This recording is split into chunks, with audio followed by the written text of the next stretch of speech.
আচ্ছা ছাত্রছাত্রী, আমি এই শিশুটার হাতে, আমাদের ছোট্ট ছেলেটির হাতে যে একটি কাগজ দেখতে পাচ্ছি, সেখানে আমাদের ইন্ডিয়ান ক্রিকেট টিমের একটা ছবি বা আনন্দের বিষয় দেখতে পাচ্ছি।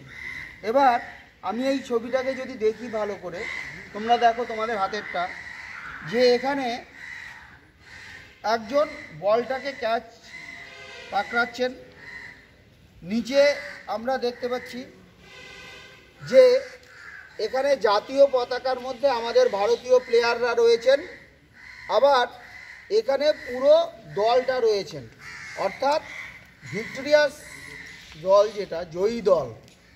এবার আমাদের প্রশ্নটা হলো যে আজকে ডক্টরস ডেতে আমরা মিলিত হলাম, আমরা ডক্টরস ডে সম্পর্কে জানলাম, কিন্তু সবচেয়ে মজার বিষয়টা হলো আজকে আমাদের মন ছাত্র সমাজ হিসেবে এতটাই আনন্দিত কি আমরা ভারতরত্নের পরিচয় পেলাম, আবার বিশ্বকাপ খেলায় ভারতবর্ষ আবার জয়ের খেতাব বা জয়ের মুকুট পেয়েছে।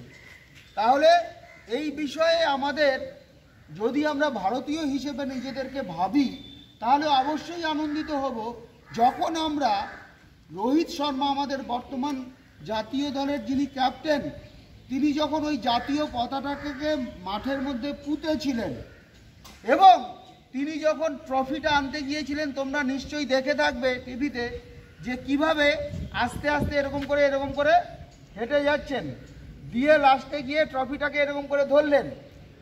এটার মানেটা দেখো, রহস্যটা, যে আজকে রোহিত শর্মা এতদিন থেকে ক্যাপ্টেন হয়েছে, কিন্তু যে খেতাব, বিশ্বকাপের খেতাব, তিনি তার মধ্যে থেকে পাননি, কিন্তু বিশ্বকাপ দলের সদস্য ছিলেন। আজ তিনি ক্যাপ্টেন হিসেবে সেটা পেয়েছেন।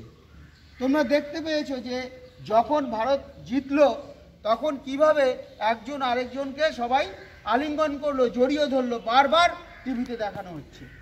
তাহলে এই ছাত্র সমাজ এর থেকে কি শিক্ষা নেবে?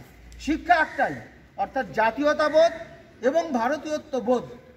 We are Indians, so we should have respect or honor to our motherland. India is our motherland. Okay, তাহলে ভারত আমাদের মাতৃভূমি, সেখানে আমরা দেশের যেটাই কল্যাণ হবে সেটাই আমরা শ্রদ্ধা করব, তো আমরা ভালো বলবো। আর এই শ্রদ্ধাটাকে সর্বপ্রথম কারা শেখে? ছাত্ররাই তো করে। তাহলে ছাত্ররাকে শেখানো হয়, সেই ছাত্রই পরে সমাজে গিয়ে সেই শ্রদ্ধাটাকে কী করে, সবার মধ্যে থেকে সেই শ্রদ্ধাটা দেখায়। তাহলে আজকে খেলার থেকে যে আমাদের আনন্দটা হলো, কিন্তু আমরা বুঝতেই পারলাম না অলক্ষ্যে কি ভারতীয়ত্ব আমাদের মধ্য দিয়ে রক্তের স্রোত ভেতরে বইয়ে গেল। এই জিনিসটাই আমাদেরকে বুঝতে হবে।